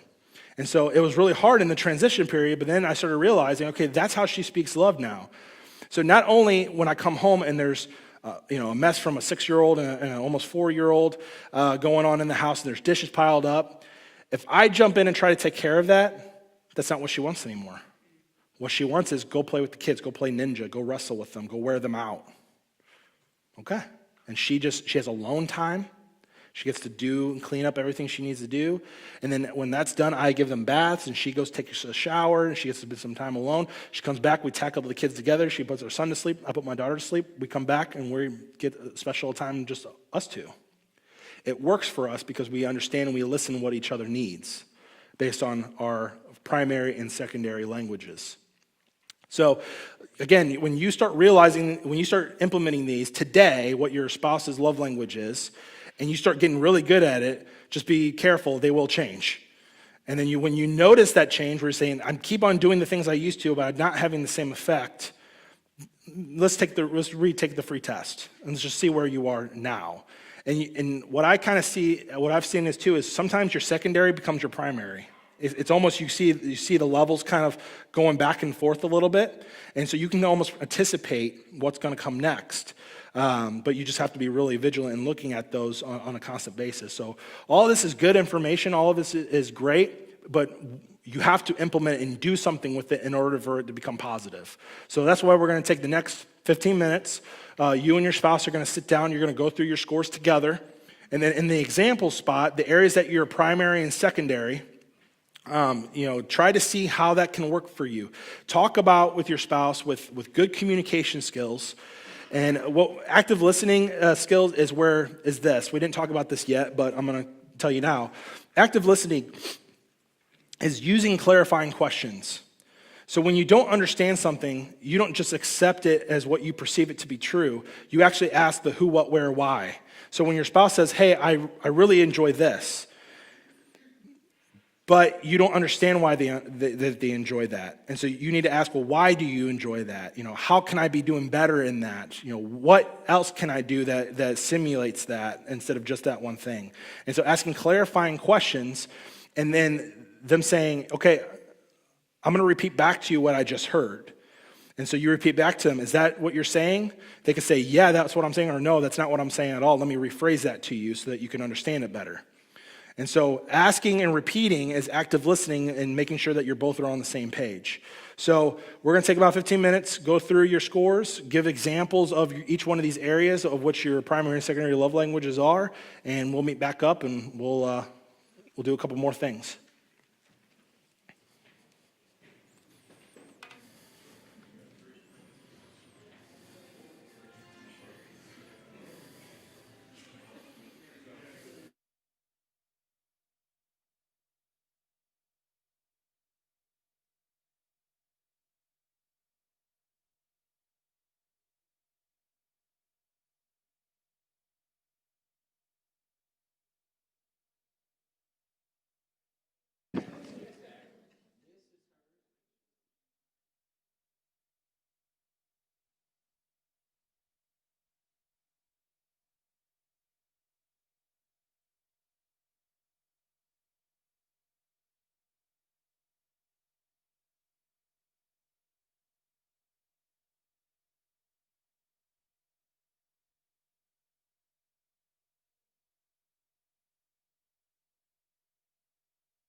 until you really understand why we do what we do, remember that's one of our goals is to, God is directly impacting our lives and he's guiding our lives and guiding, what's happening in them. And when we start kind of getting deeper than just the face value and we dive in, and we start learning these things kind of become clear. I call these like the light bulb sessions, the O and the M, because these are the things that actually make sense. And I want to apologize in one way. I was talking with Sam, this is something new for us. And if you don't mind, we're going to put out a survey at the end of this because normally I don't talk this much in our sessions because I allow the couples to talk within themselves. And then I kind of am a mediator that kind of guides them through these processes. So now I have to talk to all of you and not have any interaction back from you. So hopefully you as a couple are still being navigated to some way to have these conversations, and hopefully these are being very beneficial. We're going to make ourselves available, like I said, today too, if you want to talk about a few things. But my also gift to you is normally the 4 sessions would be like $125. But if you want to have a private session to go over this, your guys' scores, you've already been through the whole conference at the end of this, and you just want some more personalized deal, we can work out something to where we could just meet on the sidelines. So please just come in and talk with me if you have any concerns. But once again, think about these as you go into the future and how this can affect your future. Gary Chapman says this. He says in the book, love can be expressed and received in all 5 love languages. However, if you don't speak a person's primary love language, that person will not feel loved, even though you may be speaking the other 4. We need to be aware of where our spouse is, where we are, so that way we can meet them exactly where they're at. And unlike your personality, which is most likely to stay the same after your 30s, remember it's like that plaster. It's a bow where you bend for a purpose, but you relax and are rested in a natural state. Your love language, your primary love language just changes throughout your life due to your life situation, your marriage, children, life struggle, hurt, empty nest, and retirement, etc. Sam also shared with me another example I can give you about gifts. We had one couple who sat with us, and they were in crisis, and we started going over this, and her gifts was like 80 or 90%, and he's like, oh, great, this is going to be awesome. And she goes, no, seriously, it's, it doesn't have to be anything big. And he goes, well, I just don't know what to get you all the time. She goes, listen, if my love tank is empty and you don't know what to get me, your default is just go and buy me a pineapple. He's like, seriously? That's all I have to do? She goes, yes. She goes, if you know I'm irritable, she goes, I love pineapple. Don't you realize that about me? He goes, well, I know that you love pineapple, but I didn't know you love it that much. And she goes, no, seriously, if I'm down and you can't figure out what to get me, we're out, it doesn't have to be expensive, but just go and buy me a pineapple, surprise me with it. And she goes, I'll be perfectly happy. She just gave him tools to make her happy, and it's something that's very simple. And so when we talk those through as couples and figure out what do we don't need to have a guesswork, we just need to be able to talk and communicate about that. So once again, I really appreciate you guys going through this and taking flexibility really seriously through this. I think next time when we do this at another church or another organization, we're going to compile this into one full day instead of splitting it up into 2 days. With that being said, I hope that you all can agree that we'll probably end up ending sooner than when we expected because we have one more session to go through. But I want to kind of release you off a little early for lunch. So we'll just leave here the building at 11 and probably come back around 1. So we're about 30 minutes ahead of schedule than what we normally anticipated. So our plan is to just be back here at the building at 1 o'clock and go and do what you need to do in a few hours. But I want to give you your assignments. So these are your options. These aren't in your book. You write these down. But you have a couple of things that you can do, but I encourage you to do all these things anyway. So when you're with your spouse for lunch, you can do 1, 2, or all 3 of these, but try to get these done even after the conference. You can either, when you're sitting at your table or you're at home or whatever you're going to do for lunch, share your list or your example how your spouse is your best helper. Remember that was your assignment last night. So you can share that list, talk about how you guys help each other. And here's the fun thing. Figure out if that's geared towards their personality. See if that's geared towards their love language. So what I find is there's this one couple, we did it, and the husband he gave a list of points, like a list of examples. She had a story. Well, he was an S because he's very detail-oriented and very short to the point, and she was an N, intuition, because it was this whole example and the story from start to finish, right? It was very creative how she told him, this is how you spoke this way. And how you're my helper was, you help me around the house. You help me with the kids. You fix these things when I can't fix them. What is that? Acts of service, right? And he's like, well, I just really appreciate it whenever, we just go out and we spend time with each other at the cabin. And, I'm fishing and you're cooking and we get together and we just relax and talk together. What's that? Quality time. So figure out those lists. That's why I wanted you to write those first before you talk, because then you can kind of pick that apart based on your personality profile and your love language profile. You can discuss with each other your M session's main message. So that's your managing your love language and identifying where your love tank gauge is now, and what do you need to do in order for it to increase. So that's real life today, right? So you can say, look, if I had to identify my love tank, I'm at 50% or I'm at a quarter of a tank left. This is what I need from you. This is the situation that's going on with us right now that's really draining me. This is how I need your help. This is how you can fill me. Using active listening skills of having them talk, you listen, and then clarifying questions to make sure you're hearing them correctly. Getting rid of the perception, demon. Don't perceive something to be true. Ask questions to know what truth really is. And then the last one is to sit down. You have your full report from your personality profile. I encourage you to read that whole profile. It goes into relationships, parenting, jobs, all these little tabs in the report it gives you. It tells you exactly how you think and how you interact with others. And so you have a tool in your hand for you to read your spouse's and your spouse to read yours. Don't just read your own. Okay, so we're going to have these options for you. If you choose this one, and this takes up the majority of your lunch, great, because that means it was really important. If you do this one and you get to two of them, great, because that's what you spent time talking about that was really important. You may have to save your personality profile for after the conference whenever you get home and you want to spend time together. So I'm going to leave this up here. You guys can take photos of it. You can write it down.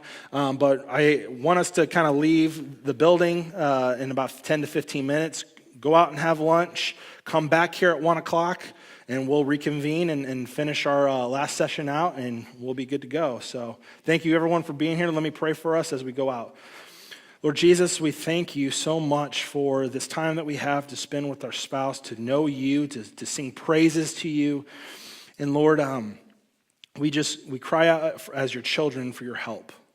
We cry out to know that we are imperfect people, our spouse is imperfect, but you are the perfect one. That you are the one who sustains us, who brings truth into our lives, who brings your spirit to guide us and to direct us. And so, Lord, in a way, convict us of the ways in which we have failed as husbands and wives and fathers and mothers, and bring about a sense of peace, knowing where we are today is not where you've left us, but yet we are being constantly sanctified and changed because of the power of the gospel and the Holy Spirit. And that in these truths that we can be better today as we leave here than how we entered. And so, Lord, you are good. We thank you for the leadership of this church, bringing this information, bringing these ministries available to us. We thank you for your word being tried and true and the only thing we can rely upon. And Lord, we just pray that as we leave here today, you bless the food, you bless the servants who prepared it, and that you bless our marriages as we go to work on them more. In Jesus' name we pray, amen. Thank you, everyone. We'll see you back at 1 o'clock.